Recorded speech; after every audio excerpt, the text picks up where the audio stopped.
Assalamualaikum warahmatullahi wabarakatuh. Hamidanillah tabaraka wa ta'ala wa musulian wa musuliman ala rasulillah.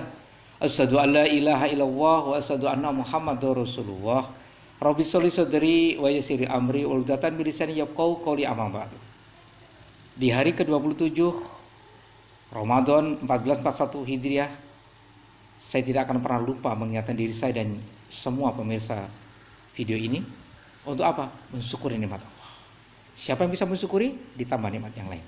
Minimal dengan ucapan Alhamdulillahirabbil alamin. Kita telah masuk di hari ke-27 bulan suci Ramadan ini. Saudaraku dimuliakan Allah, salawat dan salam senantiasa kita panjatkan kepada junjungan Nabi Muhammad SAW, keluarga, sahabat dan seluruh para pengikut yang setia hingga akhir zaman. Mudah-mudahan kita semua dapat syafaat dari Nabi Muhammad SAW. Di hari ke-27 ini temanya adalah ibroh. Pelajaran dari orang-orang luar biasa, para sahabat, para imam dan sebagainya. Mudah-mudahan dengan adanya ibroh ini kita bisa meningkatkan keimanan, ketakwaan di akhir Ramadan ini. Sehingga sisa-sisa Ramadan ini lebih dioptimalkan lagi.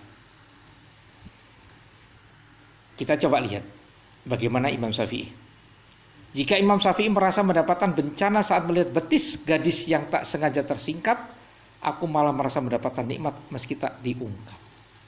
Wah, ini kan menarik ini. Imam Syafi'i itu kalau melihat betis justru istighfarnya nggak karu-karuan. Ya. Bagaimana dengan kita? Artinya Imam Syafi'i yang sudah 7 tahun pernah hafal Al-Quran, itu kalau Ramadan bisa sehari 2 kali khatam Al-Quran. Waduh ya, luar biasa. Sehingga kalau ada sesuatu yang negatif itu langsung seolah-olah berbuat salah, ya bagaimana, terus adanya istighfar. Itu Imam Syafi'i.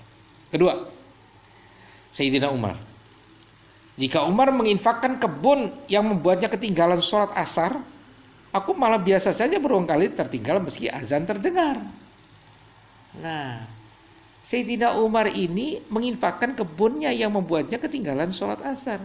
Bagaimana dengan kita? Aku malah biasa saja berulang kali tertinggal meski azan terdengar. Astagfirullahaladzim. Berapa kali kita? Kan masih ada waktu sisa-sisa Ramadan. Ayo saudaraku. Ya, kalau tadi bicara dosa mata, sekarang Umar bicara tentang bagaimana menginfakkan, mensodakohkan. Ini menjadi luar biasa. Sampai tertinggal sholat. Tapi tertinggal sholat gara-gara berbuat menginfakkan kebunnya. Bagaimana dengan kita? Sayyidina Umar. Bagaimana Urwah bin Zubair? Jika Urwah bin Zubair tak terganggu sholatnya saat pisau bedah mengamputasi kakinya, aku bahkan terganggu hanya karena nyamuk yang menggigit ibu jari. Nah itu dia. Sahabat Urwah bin Zubair tak terganggu sholatnya saat pisau bedah mengamputasi kakinya. Sampai seperti itu saudaraku. Tapi bagaimana dengan aku, saya, kita, semua ini? Gara-gara nyamuk aja kadang-kadang ceplas-ceplas sana sini, kaki diangkat hanya untuk ngukur-ngukur ini itu. Oh ya, padahal kita sedang menghadap Allah. Padahal kita sedang menghadap Allah. Kita lagi mi'raj kepada Allah saat sholat. Masa kita terus seperti itu? Ayo dibenahi. Bagaimana Nabi Ibrahim alaihissalam? Oh ya Rabb. Jika Nabi Ibrahim alaihissalam sangat menyesal karena pernah berbohong meski seumur hidup hanya 3 kali berbohong, bagaimana dengan kita? Berapa kali berbohong? Jumlah dosa kita sudah tak terhitung saudaraku. Istighfarlah kalau itu dosa-dosa kecil. Bertobatlah kalau itu dosa besar. Ini juga saya bicara untuk diri saya. Karena saya juga masih banyak dosa dan banyak lemah. Banyak negatif.